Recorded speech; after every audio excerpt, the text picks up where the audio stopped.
Hello everyone and welcome to the latest Handyman in the Field. I'm Dustin, and today we have a slightly new topic. You're going to start to see a little bit of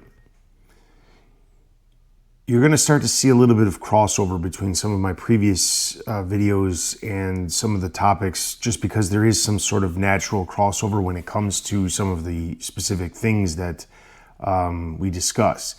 This time around, we're talking about the biggest surprises of running a handyman business. This isn't the same thing as like how to run a handyman business or the day-to-day of running a handyman business. This is more of like, there's a lot of things that you don't fully understand or comprehend how it's going to work out based off of your lack of experience with either running a business or lack of experience running a trades business or things like that. So there's a variety of different things that makes sense. A lot of people assume that everything has to do with the tools and the repairs, but that's honestly only part of the business. Some of the biggest surprises had absolutely nothing to do with actually fixing things. So we're going to talk about some of those things today. One of the things that a lot of people are not going to realize, especially going into this, is how much time is used outside of the actual job. Before you even get to the job site, before you even touch a tool, you're going to spend time talking with customers a lot. When you initially, you get a new customer, however it may be, one of the things that's going to happen is that you're going to have to establish that sort of like that initial relationship with them. And in the process of doing that, you're going to have to obviously sell. You're going to have to give them an estimate. You're going to have to be able to schedule the job itself, match it up with their schedule to make it work. And those specific things, they just take a lot of time. Sometimes there's materials that have to be ordered, and those materials that have to be ordered, they take time to source. They take time to arrive to where you are. And then obviously you might have to do some follow-up communication. If the parts are going to take 2 weeks to arrive and the customer is looking for this to happen as soon as possible, then honestly you need to have that follow-up communication. But the actual work is only part of the day every single day. Another thing is the variety of work. A lot of times I think people assume that you're just going to be doing a lot of the same stuff. As a handyman, that's not the case. If you were, a specialty trade, you're 100% going to be doing a lot of the same stuff day to day. But there's still a certain level of variety. Obviously, an electrician is not going to be replacing a breaker box one day and then doing the same thing the next day and the next day and the next day. There's a chance that they could be, running conduit a different day, swapping out switches or fixtures. For a handyman, I mean, literally like one day we could be doing everything related to plumbing. It could be, an entire, swap out a toilet and a faucet. The next day it could be some drywall work.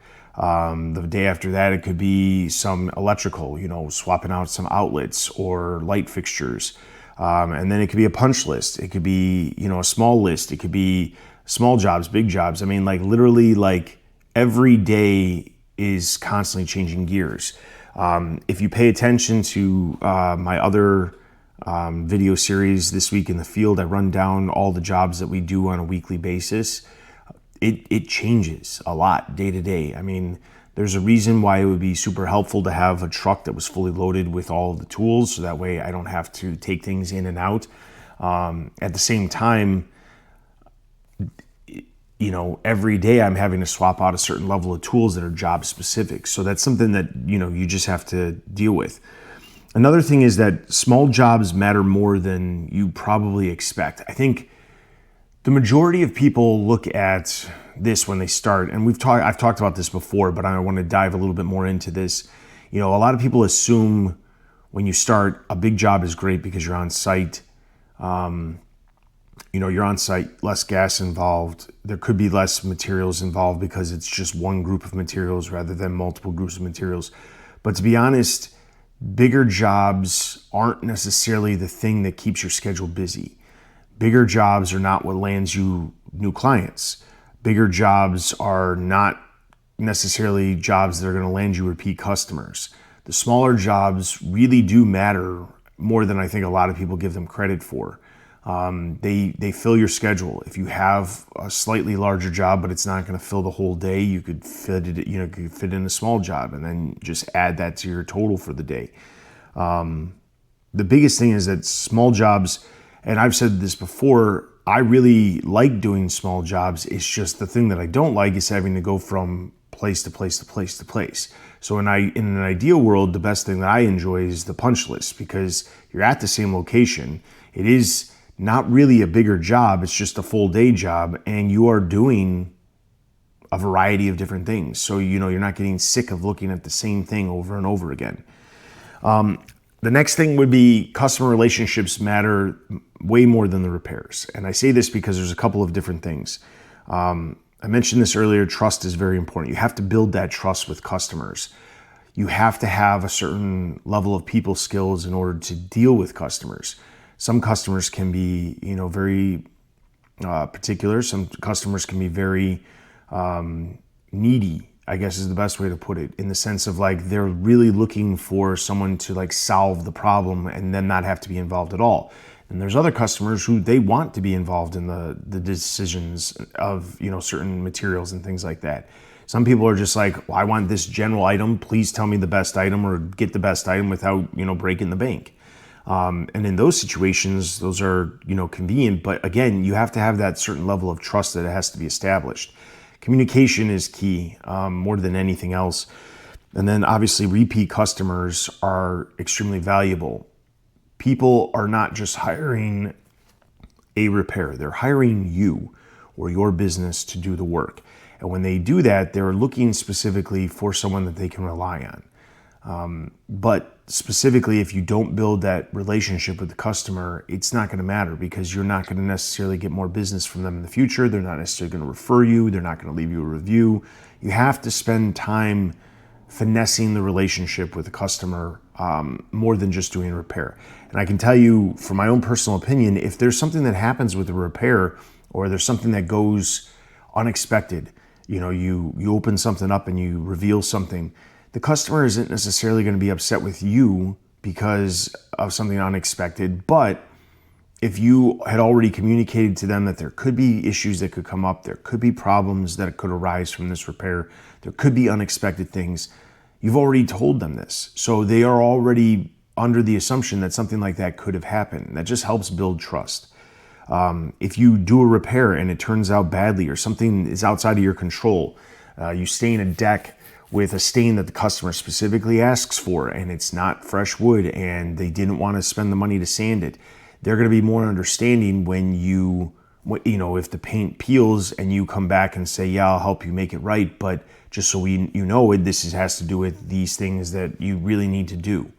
I've had a lot of customers over the years where they've made a comment about, I wish I would have known about that before I did this. And the thing is, if you've told them, or you include this information on your estimates, then it's there. It safeguards you, but also it builds that relationship with the customer where it's like, we did talk about this, and this is something that I suggested you do because this is the right way to do something. The right way is not always the way that they want to do it. You'll get used to trying to push the people who want to do things the wrong way, away as your business grows. The business doesn't stop. That's the next one. The calls come in anytime. I was on vacation. I had a receptionist service. I had multiple calls come in, and there were customers who were looking for responses as soon as possible. I've had customers text me at 9 o'clock at night. I don't respond to the text messages because I'm not trying to give them the impression that that's okay, but it happens. The business never actually stops. You might be done on a job site, but you still have to write up estimates. I'm notoriously delayed with getting estimates out for things. I've been trying to get faster about doing that, but a lot of times, even, you could wait a week to get an estimate out, and then the problem is that you have a customer who then gets your estimate, thinks that it's too high, and then ends up going with somebody else because one, you sent out the estimate too late, or two, they're just thinking that it's too high and they don't really they're just going to not do the project at all because it's not something that they're thinking that they have the money to spend on right now. The sooner you get those estimates out, the faster that you can either find out if you're going to get the work, but also it just gets the customer accustomed to, having that immediate, or not immediate, but quick response time. You have to still take care of paperwork. You still have bookkeeping that needs to be taken care of. You can hire people to take care of a lot of these mundane things, answering the calls, returning calls, sending out estimates, bookkeeping. You could hire people to do that, but you have to be at a certain level where you can afford to do that too. So in the beginning, it's not really a great option. I have a receptionist service now, but I'll be honest with you, I still have to return the phone calls within a reasonable time in order to get the customer. All I have is like their immediate information, what they want to do. I don't have any idea the full picture until I give them a call back. You're always going to be busy, whether you're on vacations, whether it's a weekend, whether you're cleaning up your shop because it's destroyed because you've just had no time to catch up. Time is a resource that you just don't have enough of. Problem solving is way bigger than I think a lot of people expect it to be. A lot of times you're trying to come up with the best solution. This is a great job for someone who loves to solve puzzles. However, there are times where you're just not going to understand the puzzle and you really need to figure out a different way. But again, you have to problem solve to find a solution. It's not that you don't know the solution, it's that you haven't found the solution yet. Sometimes you have to do a little research online, whether you use YouTube videos or AI to try to help you out. I've whipped out my phone a couple of times to figure out the wiring of an outlet because it doesn't look normal, to try to understand why it's wired that way. These things, you will come to understand how to utilize these different aspects of like problem solving, but you have to use them to your advantage. But a lot of what we do is diagnosing issues and figuring out what's actually wrong. And sometimes customers will push back on how much you're charging, but really why you're charging what you're charging is not so you show up and do a 10-minute repair. It's all that time that takes to figure out how to do that 10-minute repair, how to actually make sure that it only takes 10 minutes, how to make sure you're not having to go back there a second time because you did it incorrectly. That is what they're paying for. So whenever you think to yourself that you're too expensive, just remember, it's not just the amount of time. I had to really work my head around this for a long time about how to wrap my head around not making it about how long I'm on the job site, because there's so much time that goes into everything else that you have to do. Physical work is not necessarily the hardest work. I just talked about this when it comes to decision making and problem solving. There are times where you're going to get frustrated because something just is not making sense. Those times can be way more frustrating than having, achy legs or joints or muscles the next day after you have a physical job. If you are constantly using your brain as your primary way of solving problems, that can take a toll just as much, if not worse, than what the physical stuff. There's not a lot of When I started, there was a lot more physical jobs. As I progressed, I don't do as many physical jobs as I used to. I still do the occasional fence post. I still do the occasional, mailbox post. Those are probably some of the more physical things because you have to break up concrete. You have to, you have to dig a hole. Those are more manual. But most days, cutting a couple pieces of wood, cutting a piece of drywall, mudding it, it's not super physical. It's about how to build the process to be able to actually do the work quickly and efficiently. A lot of what you have to do about, as far as the mental load is decision making, scheduling, balancing priorities, handling multiple customers. A lot of these things, I think people take for granted, but, at any given day, I have maybe 4 or 5 phone calls that come in and multiple text messages that I have to respond to. And it's about juggling all of these different customers to make sure that everything that they need to get done gets done. Sometimes it takes a while to build momentum. This is something that you struggle with in the beginning. And then it kind of goes the complete opposite direction, where once you have momentum, it's very difficult to stop the momentum or slow down. Customers do not appear overnight. However, once you start getting those repeat customers, the customers start giving you referrals, that stuff gets you growth, and you could grow exponentially. There's plenty of guys out there who will have the exact same story as what I've talked about, where they started out, they did everything they possibly could. They tried to make a name for themselves by doing everything they possibly could for every customer imaginable. And over time, they realized they needed to start prioritizing what they were doing, or prioritizing the customer base, or prioritizing the types of jobs that they were doing. That kind of stuff only comes with growth. You can't really start out doing that. I mean, unless you are in a super metro area and you can get a lot of work doing the exact same thing, you have to really figure out a way to start off by not having that stuff, and then as you grow, being able to rely on it. For the last thing, I would say probably one of the most surprising things that I've had happen as doing a handyman job is when you build those customer relationships and you have those repeat clients, there's almost like this underlying relationship you have with them, where whenever they have a problem, they're going to reach out to you to see if you can help them solve the problem. You're not always going to get paid for it, but that customer is always going to refer to you before they go to anybody else. In some ways, for someone like myself, that's a great feeling. You know, the feeling of I can solve a problem for somebody and they rely on me to solve that problem. I love that feeling. Do I probably have too many times where they reach out for things that I can't necessarily help with, but I just direct them to somebody who can? Yeah, that happens.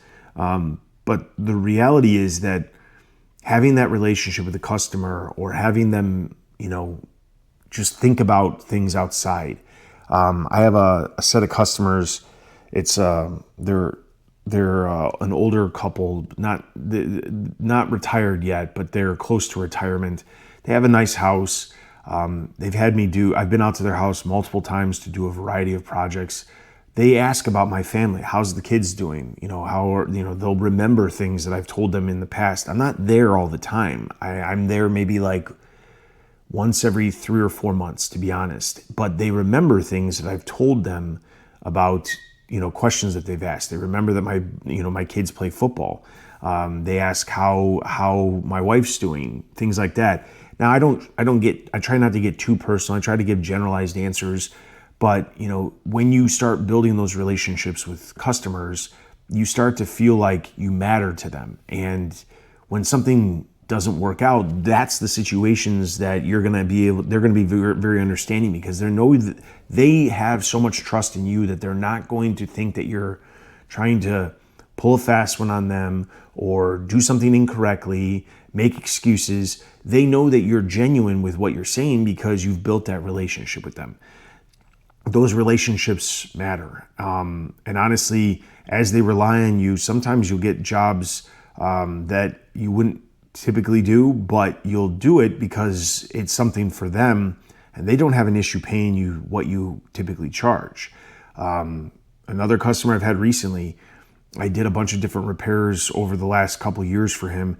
He's had me coming back to his house probably once every couple of weeks as he cleans out different rooms of his house, because he's just trying to thin stuff out because he's getting older and he's just trying to get rid of stuff he doesn't need.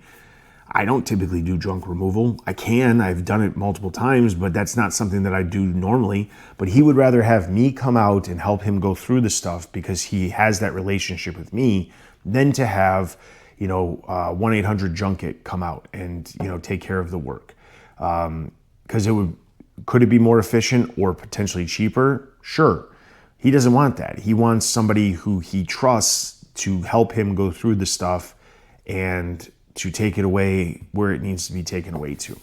So those are things that you build over time with customers that has honestly really surprised me, because I don't think I would have had that, thought out of anything that I could have imagined. That's never something that I would have thought. I always would have thought that the relationship between customers and the business is that they hire you and that's it. You never hear from them. You never see them.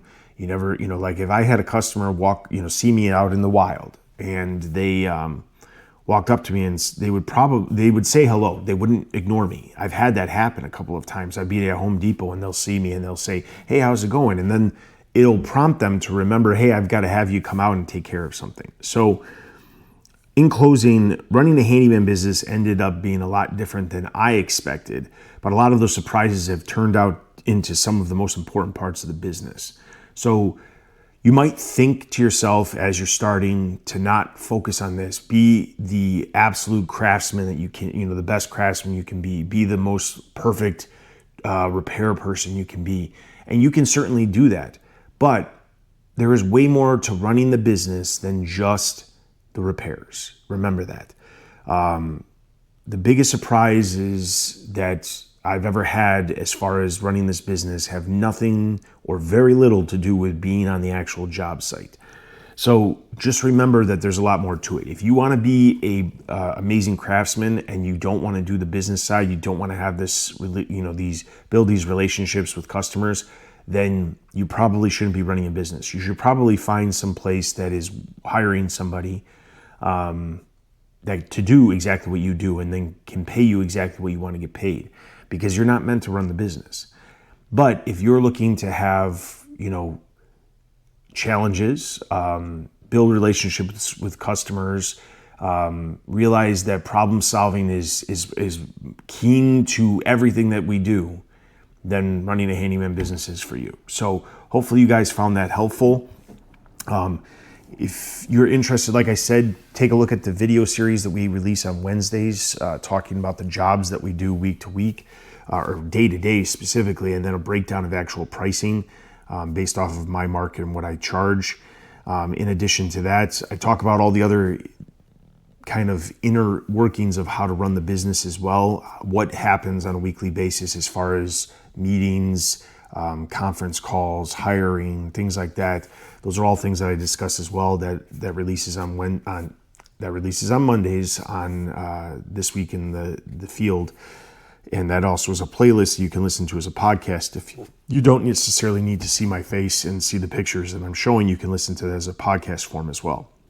With all that being said, I appreciate you guys for subscribing, liking, leaving comments. Greatly appreciate it. If there's any topics that you'd like me to cover in the future, leave them in the comment section. I will definitely take those into consideration. With all that being said, thank you guys so much for watching. This has been the Handyman in the Field. We'll see you guys next time.